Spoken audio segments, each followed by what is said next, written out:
آپ اور بیٹے اور روح القدس کے نام سے آمین۔ آج ہم خدا کے زندہ پاک کلام میں سے مقدس پولس رسول کا خط کلچیوں کی کلیسیا کے نام اس کا 3 باب اس کی 18 سے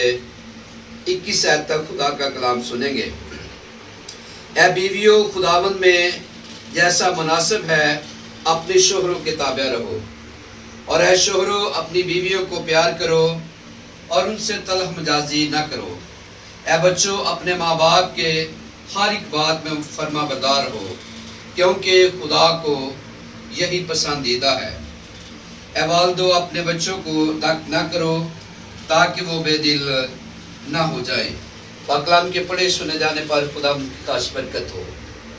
آج خدا کے کلام میں سے جو تلاوت ہم نے سنی ہے، یہ تلاوت ہمیں ہماری ذمہ داریوں سے آگاہ کرتی ہے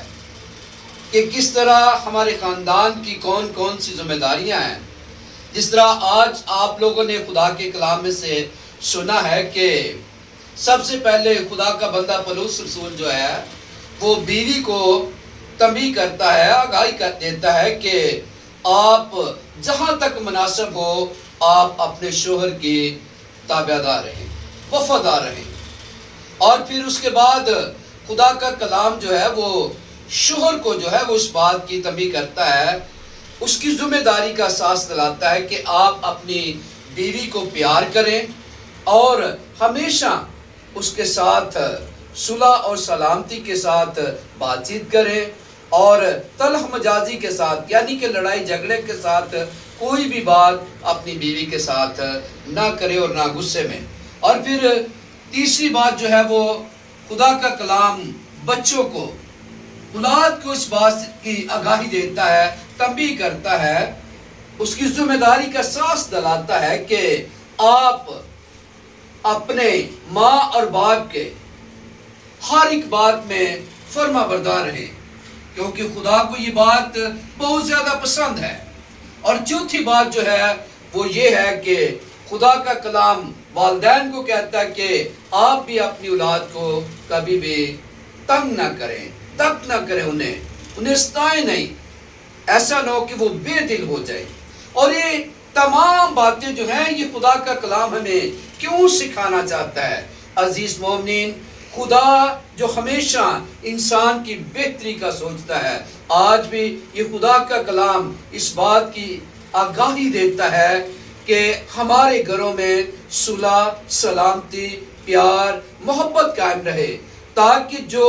بدامنی، جو بے چینیاں، جو لڑائیاں، جھگڑے، فساد ہمارے خاندانوں کا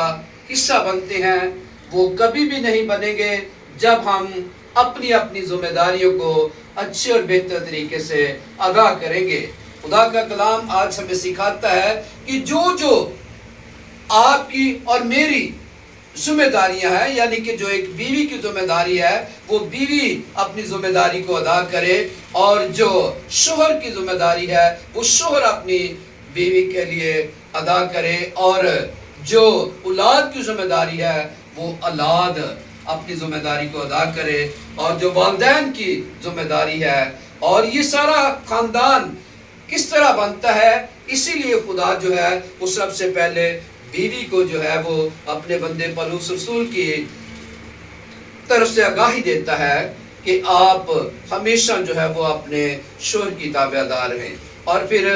شوہر کو بھی اسی بات سے آگاہی کی جاتی ہے، یعنی کہ پہلے ایک بیوی اور شوہر جو ہے وہ ان کا زواجی رشتہ قائم کیا جاتا ہے خدا کی مرضی سے، اور پھر اس کے بعد خدا انہیں اولاد دیتا ہے، اور پھر اس اولاد کی ذمہ داری کو آگاہی ہوئی ہے، اور پھر والدین کو آگاہی کی جاتی ہے۔ اس طرح ایک پورا خاندان بنتا ہے جس سے خدا کا کلام آج جو ہے وہ اس بات سے آگاہ کرتا ہے کہ آپ کے گھر میں ہر وقت آپ یہ چاہتے ہیں سکون ہو، رام ہو، چین ہو، سکھ ہو۔ آج کے دور میں انسان کی یہی خواہشات ہے کہ میرے گھر میں سکون ہو، رام ہو، چین ہو، سکھ ہو۔ تو سکھ کے لیے آج خدا کا کلام ہمیں سکھاتا ہے کہ ہمیں اپنی اپنی ذمہ داریوں کو ادا کرنا ہے، کہ ہماری ذمہ داریاں کیا ہیں۔ جب ہم اپنی اپنی ذمہ داریوں کو ادا کریں گے تو کبھی بھی ہماری زندگی میں، ہمارے خاندانوں میں بد امنی نہیں ہوگی، لڑائی نہیں ہوگی، جھگڑا نہیں ہوگا، فساد نہیں ہوگا، بلکہ ہم ہمیشہ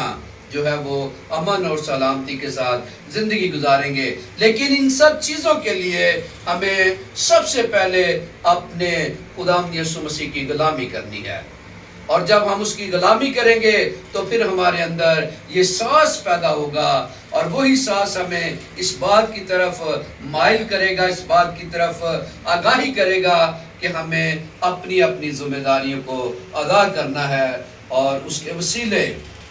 ہم نے خدا سے بہت سارا فضل اور برکت حاصل کرنی ہے، تاکہ خدا ہمارے گھروں میں امن اور سلامتی کو قائم رکھے۔ اس لیے عزیز مومنین، میری یہ درخواست ہے کہ آج ہم سب اپنی اپنی ذمہ داریوں کو